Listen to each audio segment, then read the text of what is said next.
আচ্ছা, কখনো কি এভাবে আতপ চালের ভাত রান্না করে খাওয়া হয়েছে? যাদের কোষ্ঠকাঠিন্য আছে তাদের জন্য কিন্তু আতপ চালের ভাতটা বেশ উপকারী। সব ধরনের তরকারি দিয়েই কিন্তু এই ভাতটা বেশ ভালো লাগে। তবে হ্যাঁ, বিভিন্ন ধরনের ভর্তা দিয়ে এই ভাতের স্বাদের তুলনা নেই। আর এটা মানতেই হবে। আতপ চাল দিয়ে ঝরঝরে ভাত রান্নার কৌশলটা আজ তোমাদের আমি দেখিয়ে দেব। দেখো, এখানে কিন্তু আমি 3.5 কাপ চাল নিয়েছি, ঠিক আছে? এখন এই চালগুলো ভালো করে ধুয়ে পরিষ্কার করে নেব।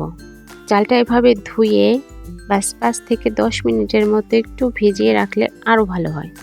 এর মানে হচ্ছে চুলায় বসানোর আগে চালটা একটু ভিজিয়ে রেখে দেবেন। আর এর রেজাল্টটা তুমি শেষে দেখতে পাবে। এই চালটা কিন্তু আমি প্রায় 10 মিনিটের মতো ভিজিয়ে রেখেছিলাম। দেখো, এখানে আমি 3.5 কাপ চালের জন্য 6.5 কাপ পানি দিয়েছি। আর এটাই কিন্তু পারফেক্ট মাপ, ঠিক আছে? আর এতে করেই কিন্তু চালটা একদম গলে যাবে না বা শক্ত থাকবে না, একদম পারফেক্ট হয়ে যাবে। অনেকে হয়তো প্রশ্ন করতে পারে যে আতপ চাল সেটা আবার কোন চাল? যেই চাল দিয়ে মূলত আমরা পিঠা বানাই, যে পিঠা বানিয়ে খাই, ওই চালটাকেই আতপ চাল বলি আমরা।